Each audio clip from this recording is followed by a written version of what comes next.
Today, we'll explore the extraordinary life of Julius Caesar, a man whose ambition and reforms forever shaped the course of history. From his rise as a young nobleman to his triumphs as a military leader, Caesar's relentless pursuit of power led to monumental changes in the Roman Republic and set the stage for the Roman Empire. But how did his bold strategies and tragic assassination leave an enduring legacy that continues to influence Western civilization?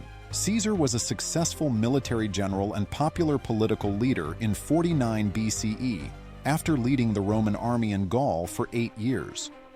However, his expanding influence and power contrasted with the Roman Senate's desire to protect republican control. Fearing Caesar's ambitions as his governorship of Gaul ended, the Senate insisted that he dissolve his legions and return to Rome on his own. Instead, Caesar famously crossed the Rubicon, leading his army across a little creek that separates Italy and Gaul. The move broke Roman law and sparked a 4-year civil war between Caesar's armies and those of his erstwhile friend Pompey, which Caesar eventually won. When Caesar returned to Rome in 46 BCE, he was appointed dictator of the Republic. After 2 years and several more military triumphs, Caesar crowned himself dictator perpetual, or dictator in perpetuity. This enormous authority effectively weakened the Roman Republic's traditional checks and balances, prompting a group of senators to kill Caesar on March 15, 44 BC. His death threw Rome into even more turmoil.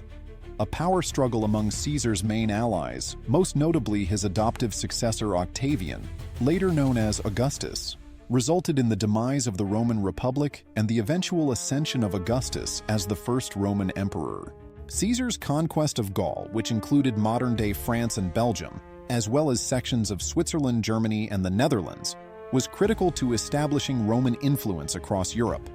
It increased Rome's wealth as well as its landholdings significantly.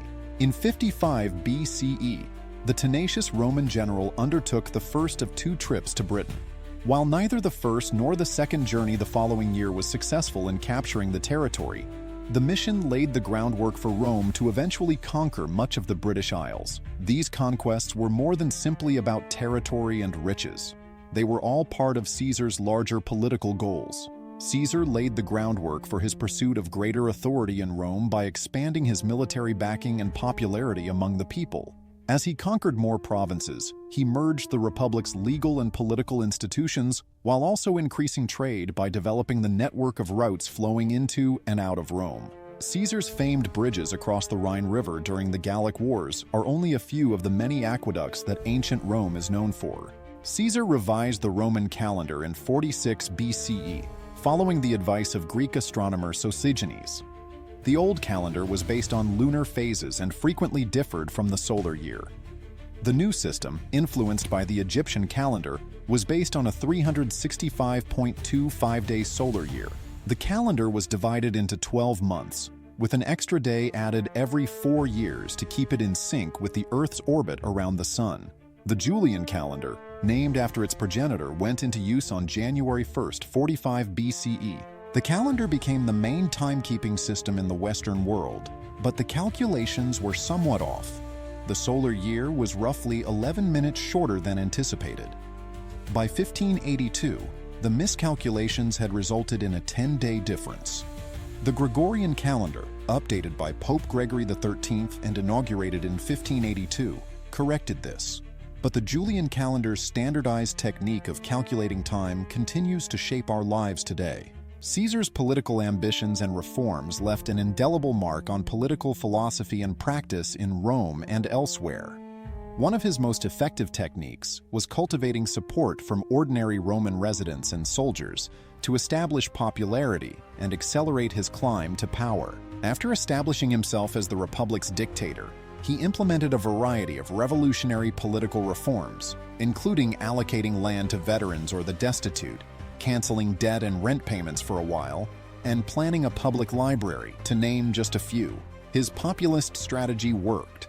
After his death, the Senate elevated him to divine status, making him the first historical Roman to do so. Caesar was regarded as a superb orator in his day, but he was also a renowned author. His writing style, which was admired for its clarity and elegance, is preserved in only a few published works. his war memoirs, Commentari de Bello Gallico, an account of the Gallic Wars, and Commentari de Bello Civili, an account of Rome's civil conflict, are the only primary texts that have survived.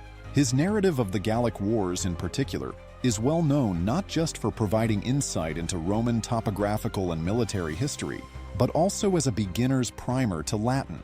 Of course, Caesar's astonishing rule inspired one of history's most famous plays, as well as his own.